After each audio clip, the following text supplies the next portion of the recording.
সে হাজার বছর ধরে এই দুনিয়ায় একা একাই চলাফেরা করছে।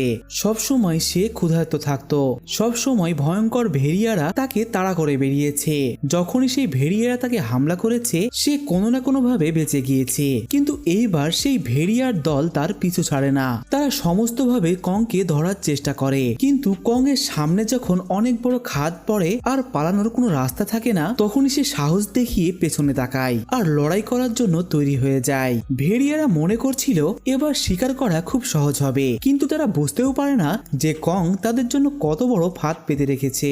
যখনই একটি ভেড়িয়া তাকে হামলাই করবে তখনই কং এর ফাঁদ অ্যাক্টিভ হয়ে যায় আর সেই ভেড়িয়াটি তার ফাঁদে পড়ে যায়। আর সুযোগ বুঝেই কং লম্বা গাছের টুকরোটি নিচে ফেলে দেয় আর তখনই পাহাড় থেকে অনেক বড় বড় পাথর নিচে পড়তে শুরু করে। তখনই সেই ভেড়িয়াগুলো পালাতে শুরু করে, কিন্তু সেই ভেড়িয়াগুলো পাথরের নিচে পড়ে যায়। তারা আবারও কংকে হামলা করতে আসে। তখনই একটি ভেড়িয়ার লাশ কং উপরে উঠিয়ে অনেক রেগে গিয়ে মাঝখান দিয়ে চিড়ে ফেলে। এটা দেখে বাকি ভেড়িয়াগুলো দ্রুত সেখান থেকে পালিয়ে যায়। কিন্তু এতগুলো শিকার পেয়েও কং একটুও খুশি নয়, কেননা কং এর মুখের একটি দাঁত তাকে অনেক বেশি কষ্ট দিচ্ছিল।